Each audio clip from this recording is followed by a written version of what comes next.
Okay, a quick guide on transporters.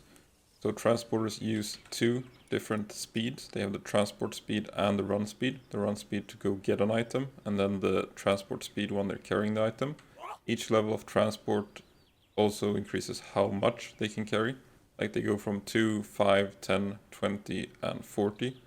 Something to keep in mind as well, depending on what activity your pals are doing.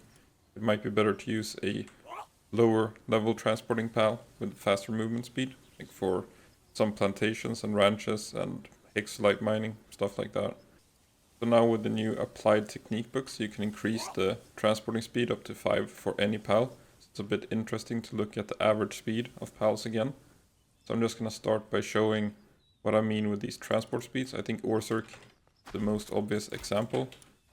You go and you drop something. He has a high run speed, so it goes very quickly to the stack. And then he has a low transport speed. He is one of the pals with the biggest difference.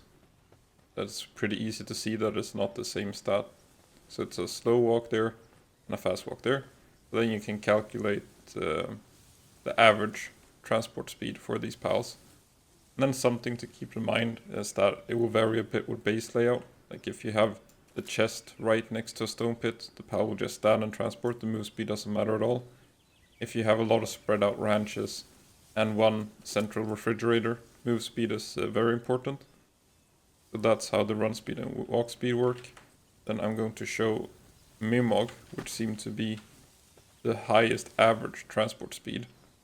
This is a Mimog project that I'm working on right now. Gonna try to get some swift, nimble runner up on it. Right now I think I have swift and nimble on this one.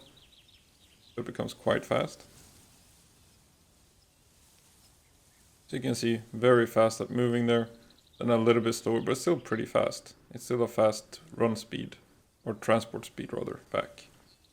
And then I can just show the passives, because people have been talking about if the passives. So I have a runner, these have the same transport speed. One has move speed passives and one does not.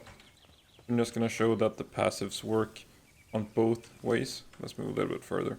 You can see that the red Phalaris, the regular one, has move speed passives. It's moving faster both to the box and to the object. It's not only the run speed. I've heard or seen some comments that it's pretty obvious right there that it only affects the run speed, not transport speed, but it does affect. So those are the passives to go for. Move speed.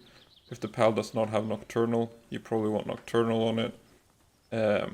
Just particularly on Noclums, I've been adding the new Mastery of Fasting over Nimble, just so they don't eat all the Musarina hamburgers in my main base. But if you're just using salad and stuff and overproducing, that doesn't matter anyway. So that's overall the transporters. I'll put a link to the transporting table. I'll show some table here as well at the end with the fastest ones. And maybe the transporting speed or transporting stacks in general. But for now, thanks for watching.